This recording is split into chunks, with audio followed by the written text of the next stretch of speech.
Thanks for being here. Subscribe to Cheating Stories Best, so you don't miss new stories. Friends, we offer you to learn about the story where a woman tried to play a joke on her husband, but this joke was a fatal mistake for her.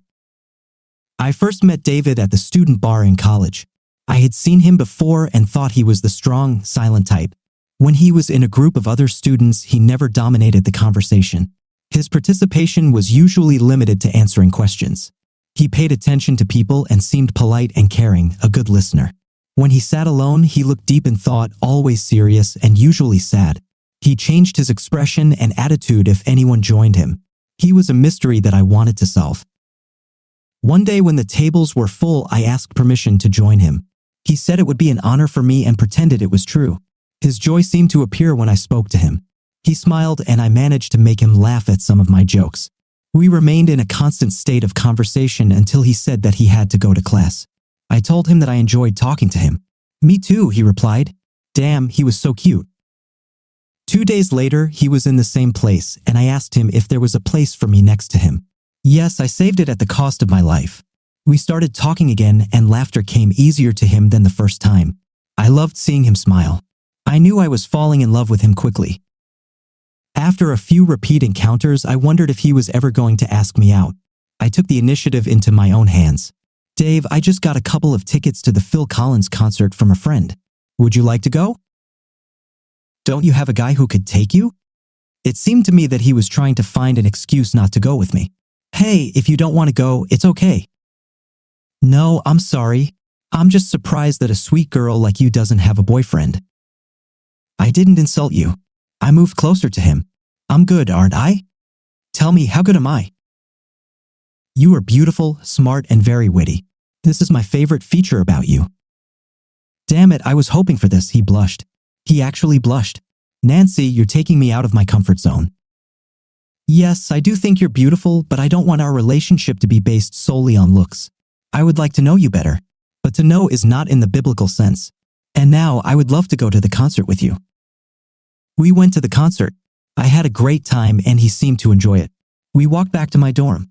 He hugged me, no kiss, not even on the cheek. My assessment of my attractiveness took a hit. After several weeks of constant meetings, I became worried again. Dave, don't you like me? Of course, I really like you. Then why don't you ask me out on a date? I would like to, but are we going down a path that could end with us getting married? There's no reason to go down this path if we have no chance of getting married. I need 2 things before I seriously start dating a girl. I need to meet her parents, who need to approve of me dating her, and she needs to know that I don't want to have children. Think about what I just said. If you agree, set a day and time to meet with your parents. Please understand that even if you agree to these 2 things and we date, it does not necessarily mean we will get married. I just won't go on a trip until you do. I was stunned. Most of the boyfriends I had didn't want to date my parents. The no children statement was not that unusual and could perhaps be revised later. I didn't really feel that strong of feelings anyway. Dave blew my mind about men. I called my parents, who were immediately puzzled as to how serious our relationship was if he wanted to meet them. My father asked me if I was pregnant. My mother was ready to plan the wedding. I told them to behave themselves and not ruin it all. One evening, we met my parents. Dave started the conversation after some small talk and then got down to business. Mr. and Mrs. Jackson, I appreciate your willingness to meet with me before Nancy and I start dating. I ask for this because I don't date casually. I view dating as steps towards marriage. If and only if everything goes well, will everything be okay for Nancy and me? I have no idea yet. All I know is I'd like to find out. My other problem is that I don't plan to have children with my wife. I hope you understand that my reasons for this are too personal for me to reveal. I know how excited some parents are for their grandchildren. If this is not acceptable to you, I will respect your decision and will not date Nancy. Having listened to what I had to say, I ask your permission to meet with your daughter. There was a long pause before my father finally spoke. Even though Nancy is an adult and doesn't need our permission, I appreciate you talking to us first. I don't see any problem in giving ours agreeing for you 2 to date. I can't speak for my wife, Dave. I want Nancy to choose who she dates based solely on her own feelings. Of course, I want grandchildren, but having a happy daughter is more important. For today, you have my blessing. Dave and I thanked them and left. I hugged him tightly before we stepped off the porch. He smiled. I really liked his smile. Our dating life began that night. Dave said the right things and did the right things on our dates. We became more intimate in our kissing and touching each other, but we never had more. We dated exclusively for a year, and I thought we had reached a plateau, a good plateau, but I wondered if we were stuck or if we were going anywhere from here. Dave, I love you. If you love me, tell me where you think we're headed as a couple. Nancy, I love you very much. I think it's time we discussed marriage. I hope this doesn't scare you as much as it does me. Scare me, Dave? Sometimes you seem completely clueless. If you ask, I answer. Yes, well then, I'm asking Nancy Jackson, will you marry me? Wait a minute, let me think about this. Good. Yes, we got married after finishing school. The wedding was simple to save money. Within a few months, we both had good jobs. Dave did a great job around the house and was willing to share household chores. He often asked if he was doing enough to help. I always received compliments for my cooking, cleaning, laundry, and especially my ability to please him in bed. My female colleagues were very jealous. Our home life was full of energy focused on communication, caring, love, intimacy, and laughter. To save money, we rarely ate out and stayed in to play board games or card games instead of going to the movies or concerts. An old DVD movie and popcorn were a regular part of a Friday night's routine along with cuddles. The only thing that surprised me about Dave was that he turned out to be a consummate teaser and joker. This was supposed to be my strength, so I wasn't going to give in. It was as if April Fool's Day came to our house at least once a month. I still smile just thinking about those days and some of the pranks we played on each other. Almost a year after the wedding, a serious incident occurred. At the time, I was afraid that I might lose my husband because of this. Even though I took the pills regularly, I became pregnant. 3 home pregnancy tests and 2 tests at the doctor's office were positive. I was afraid to tell him. I didn't want to lose him. I held it in until he noticed the morning sickness and asked what was wrong. The dam broke and I blurted out, I am pregnant. I'm really sorry. I shed some serious tears. Dave didn't change his stoic expression. After a pause, he said, let's talk about this after you calm down. It took me a few minutes to calm down before he asked, what would you really like, Nancy? I want to have a child, but if you want, I will keep my promise to you to live without children. I will agree to give the child up for adoption, but I will not have an abortion. You can decide for us whether to keep the child or give him up for adoption. I hope we keep it. Nancy, I don't believe in killing babies either. I was very touched when you said you wanted to keep it. This tells me a lot about your love and our marriage. I truly believe in supporting you the same way you support me. I will have to give up my previous position for your sake. For me to be happy in our marriage, you must be happy. I agree that you keep the child. I promise to be the best father I can be. You will never hear a word of regret from me. I ran up and threw myself into his arms with tears of joy. Krista was born and she was beautiful. Dave kept his word and I couldn't have asked for a better father for the baby. She was only 6 months old when he surprised me again. I don't think it's good for a child to be the only one. How about giving her a sibling in a year or so? You can stay home and be a mother for a while. I will have a vasectomy after the birth of our second child. I was stunned. All I could squeeze out was a week, okay? Melody was born almost exactly 2 years after Krista. I quit my job for a few years and then went back to my old job. I never found any problems with Dave's attitude towards his parents. That doesn't mean I didn't suspect he had some problems. I just wasn't sure what the problem was or what to do about it. As earlier in college, Dave sometimes sat alone in his chair and seemed lost in thought. Sometimes this upset him to the point of tears. As wonderful as he is in every way you would want a husband to be, I got the impression that he was hiding something from me, our marriage, and our family. He didn't seem fully prepared to be my husband and the girl's father. Since I had more good stories about my husband in my married life than most of my friends had about theirs, I blessed my lucky stars for what I had. With an older girl in college and a second about to enter, I reviewed life in the empty nest. I remembered how exciting dating was before marriage and what intimate with Dave was like during the first year of marriage. For the first year, we barely left the bedroom on weekends. 2 kids, a job, and paying bills year after year seemed to drain the thrill of the marriage like a balloon losing helium. I really miss the good old days when we first got married and there were only 2 of us. We had a lot of fun. I struggled to find a new purpose in my life. There was a hole in my life that children filled. How could I fill this hole now? Having an affair was an option that I sometimes considered due to the proposals I received from some very handsome men. Men still hit on me even at my age. Some felt that my marriage enhanced my qualities rather than hindered them. There were a couple of times when the right man and the right circumstances seemed to assure me that my husband was unlikely to find out if I strayed, but I never did anything more than flirt. We often teased each other about having an office wife and an office husband. I spent a lot of time watching Dave, which I don't think he was aware of. There were times like before when I saw Dave staring into space with a sad expression on his face. I asked if anything was bothering him, and he answered nothing. I knew it wasn't just like that. I suspected that there was some tragedy in his past that he was not comfortable sharing. What could I do? One day it dawned on me, laughter was what I missed most compared to before. Dave did everything to make me laugh, and vice versa.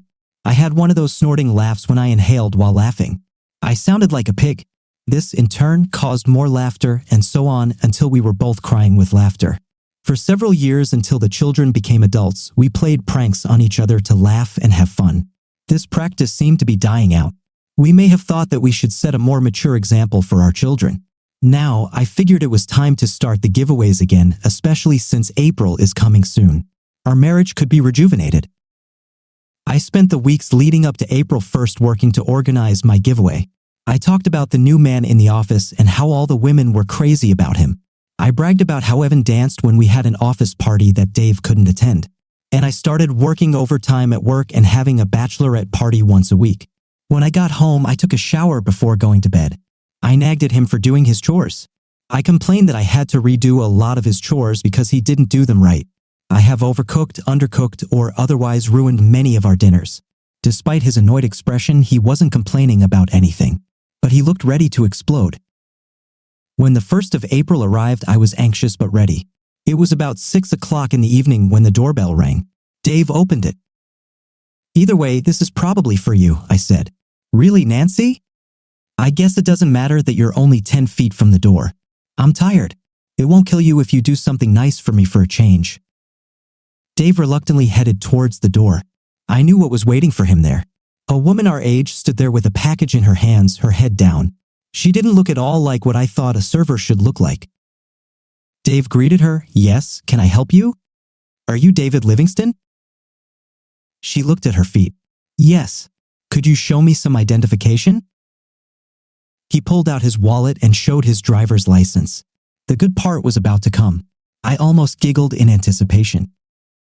"Did you go to Anderson County High School?" she asked. I was surprised. Why she asked this, it wasn't part of the script. "Yes, why do you ask? Have you met a girl named Allison Kirk?" "What's happening?" I stood up and headed towards the door.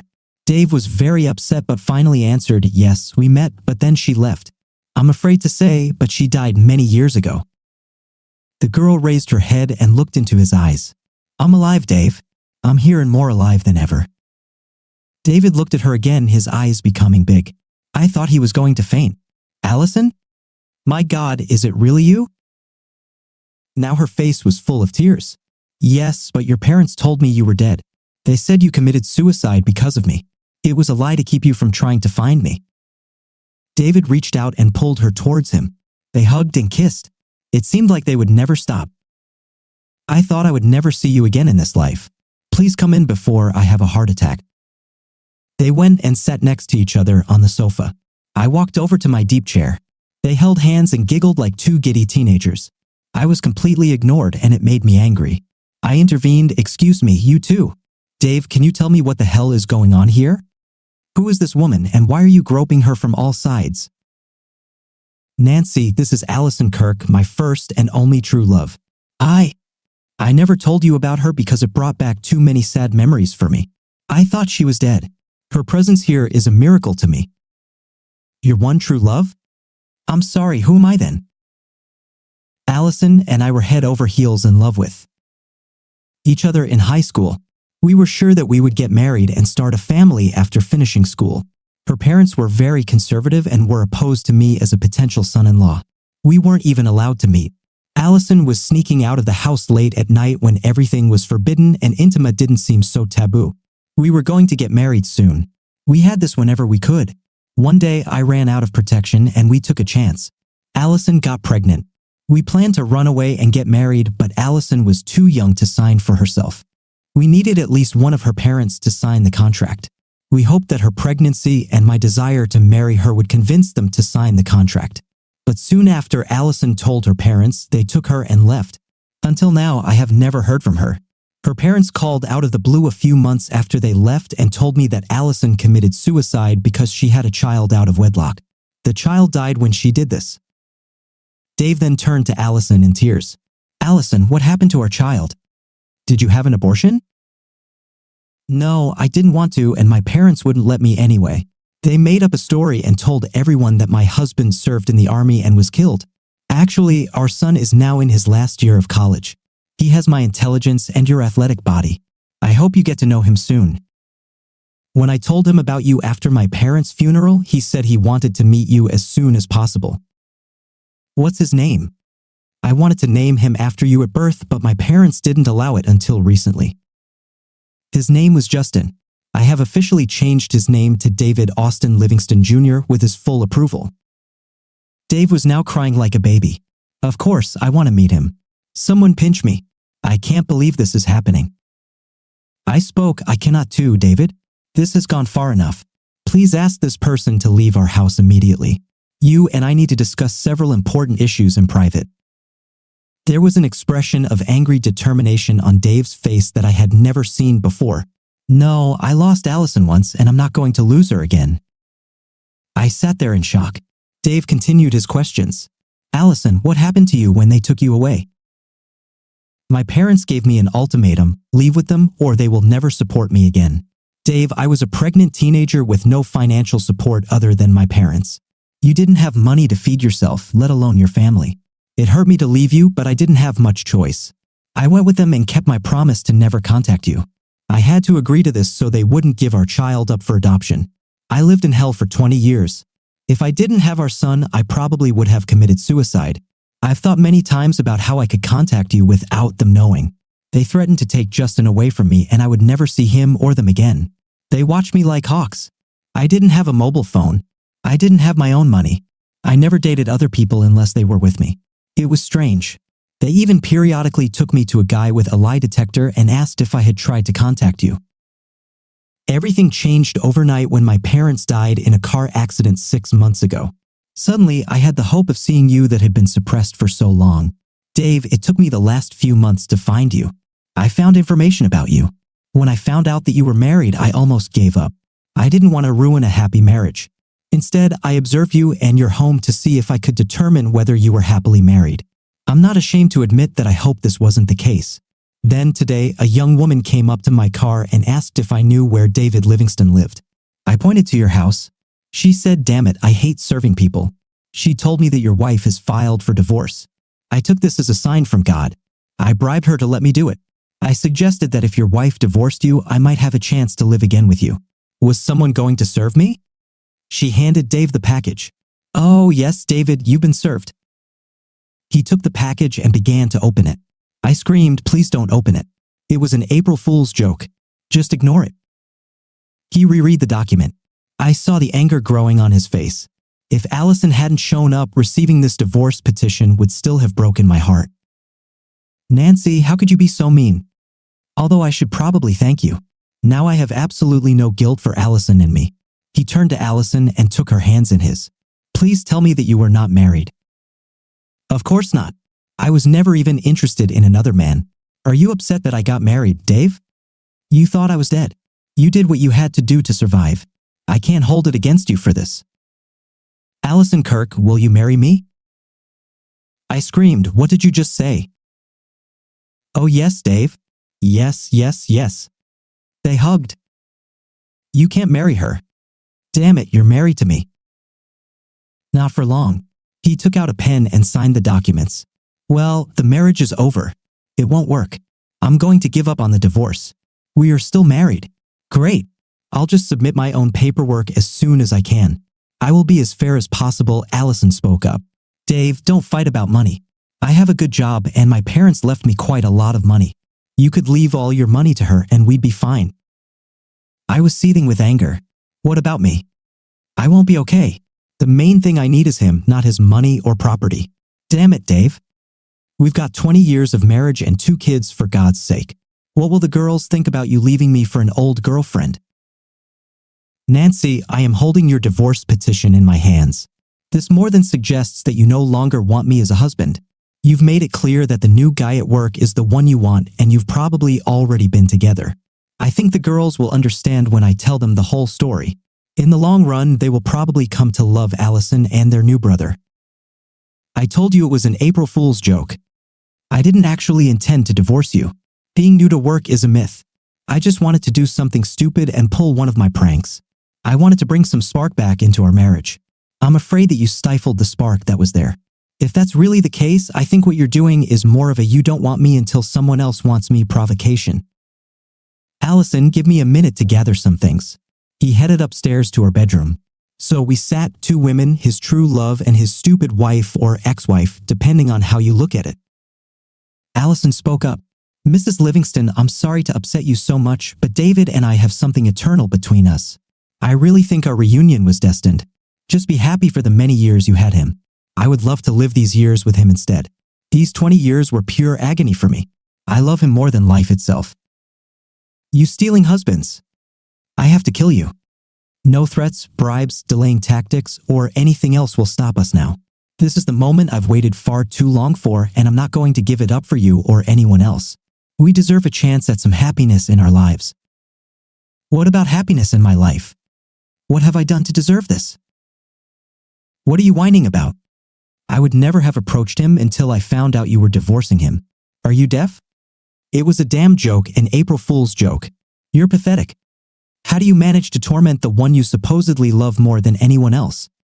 How cruel you are. I hope we never see you again. Don't count on it. I will fight this scam tooth and nail. Dave came down with a couple of bags packed. He turned to me. I know this sounds sudden, but thinking about Allison was what made me look so pensive and sad at times. I thought about what I lost when Allison and our baby died. Nancy, I cared deeply about you and our marriage until the last few months. Honestly, I'm not surprised you filed for divorce. It was obvious that you didn't like me anymore and you thought you had better options with the men in your office. I suspected you were cheating during your work-late sessions. As I said, I will be fair in the divorce.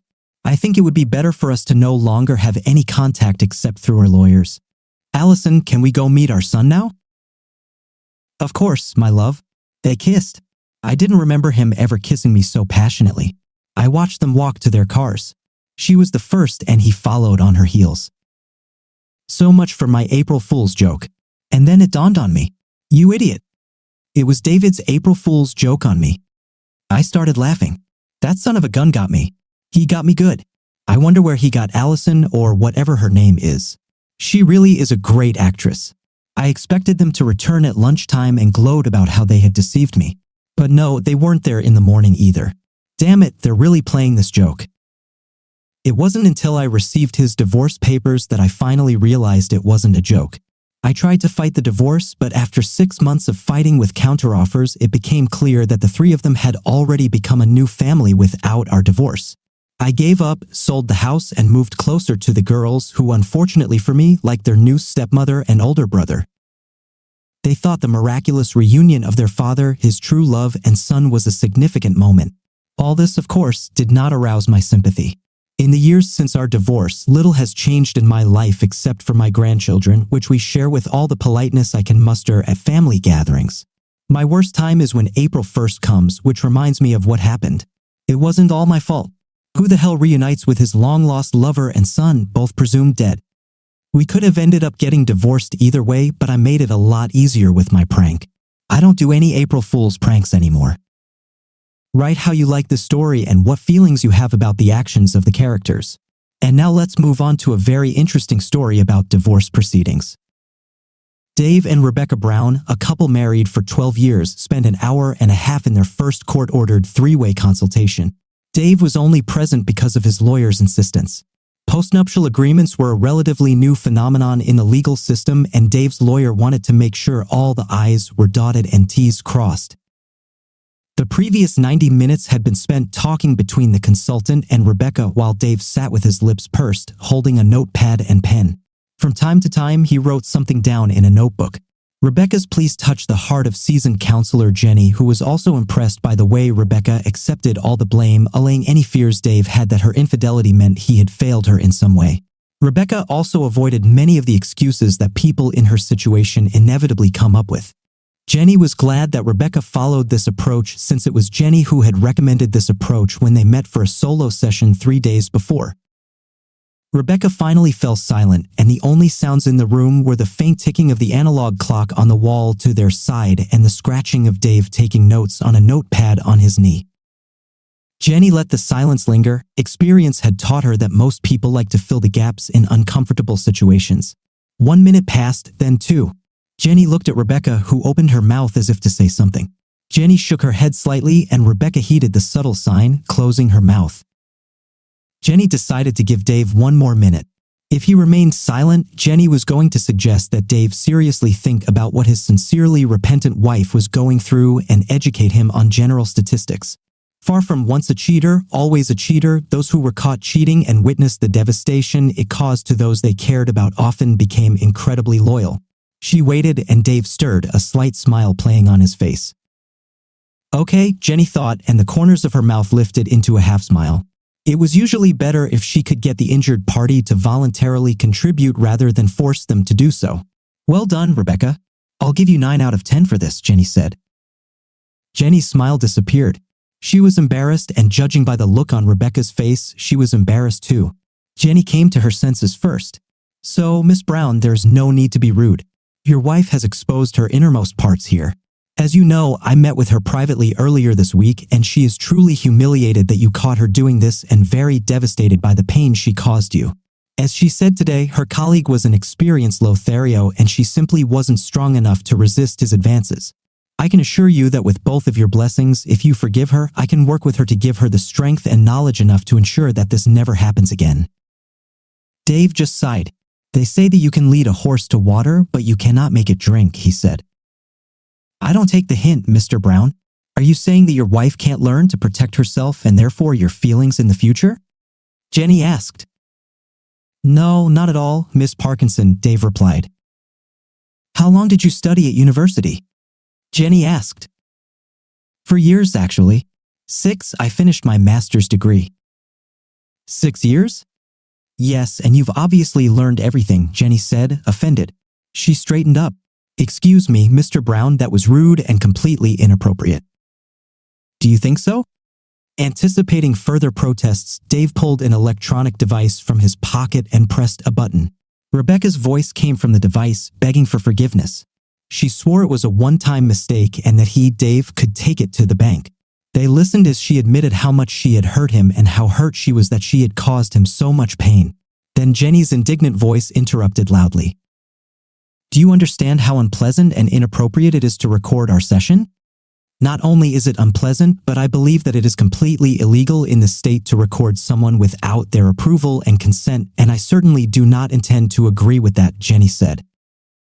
It's okay because Margaret agreed. Jenny was too angry and embarrassed to notice that Rebecca had just lowered her chin to her chest and was successfully imitating a beetroot.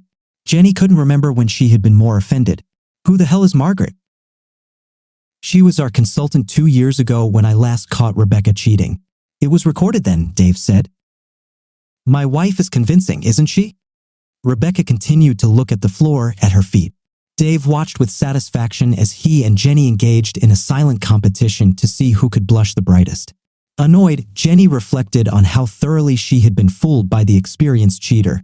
Perhaps her embarrassment was assuaged by the realization that the first person Rebecca convinced with her lies was herself. Dave took the embarrassed silence of both women as an opportunity to end this farce. Just so there is no doubt, Rebecca, I will fully honor the terms of the marriage agreement you signed 2 years ago. And this means that you leave my house with only your personal belongings while leaving behind all the jewelry that I bought you, including the 2 rings that you are wearing now. Dave paused, allowing himself to replay his previous sentence in his head with satisfaction. In a way, I suppose I should thank you. If I had divorced your ass 2 years ago, the courts would have given you half of everything. And now you won't get anything. And the only cost was that I had to swallow my pride for a while. Don't worry, you didn't hurt me too much this time. Despite what a good counselor says, deep down, I think I knew you would cheat again. And that's why I never became truly emotionally invested in our relationship again." Rebecca was silent, staring at the floor. The depth of the punishment and loss still hadn't sunk in. Jenny, embarrassed by her naivety, shuddered at the cold dispassion with which Dave behaved. Obviously, he was as emotionally unperturbed as he claimed, or maybe he was an even better actor than his wife. Neither woman said a word, and the offended husband continued. "Give me 24 hours and I'll put your things in a box. I don't know where you'll go or what you'll do, but honestly, I don't care. The locks will be changed in an hour, so please don't embarrass us both by knocking on the door. If you try to mobilize your family and our friends against me, the video clips I have of you and your lover will mysteriously end up in everyone you know. And I do mean everyone. I'm sure at least some of them won't be so understanding when they hear you squealing as Clive pins your ass on our marital bed." Dave paused to stop the rapid rise of his violent temper. After a dozen deep breaths, he regained full control. "Once the divorce is final, we can talk about your visit to Alice. Sign the divorce this week and I'll be generous with the visit. Resist and you'll only be able to kiss her goodbye." Jenny perked up her ears at these words. Rebecca's head jerked up, her eyes flashing with a mixture of fear and anger. Neither reaction escaped Jenny. Neither in their solo session nor in this joint session did Rebecca mention her daughter, but at the time she seemed like a typical 21st century narcissist, as self-centered as a spinning top, so focused on what she could lose that everything else faded into the background. Jenny looked back and saw the pain on Rebecca's face as she finally found the words. But you can't take my little girl away from me. She needs me. I can't live without her." The unbearable pain that Rebecca felt from the words of her soon-to-be ex-husband was written on her distorted features.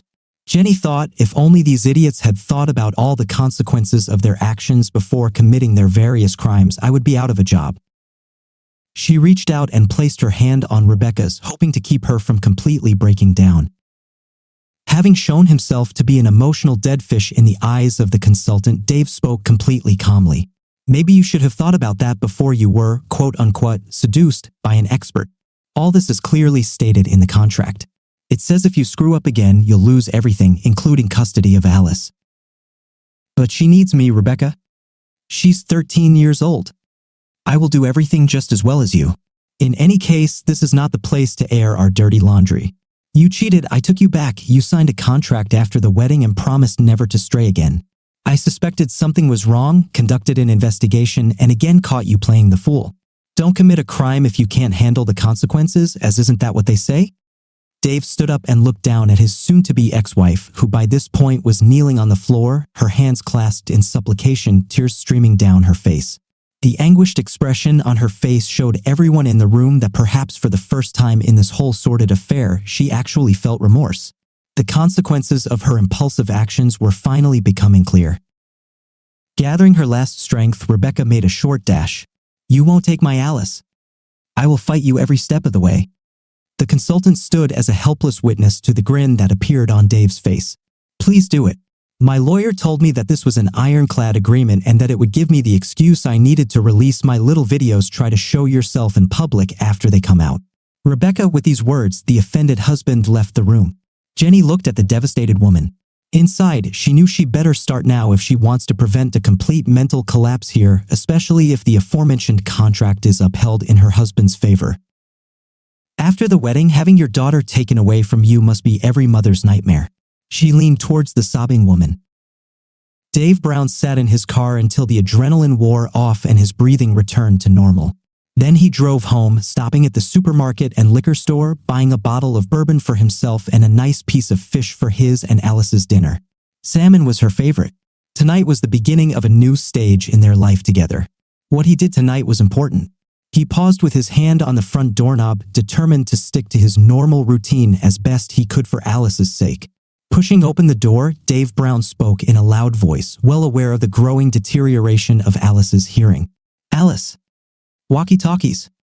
An elderly terrier dog jumped out of its basket and wagged its tail so hard that its back paws skidded on the floorboards, coming to greet its owner.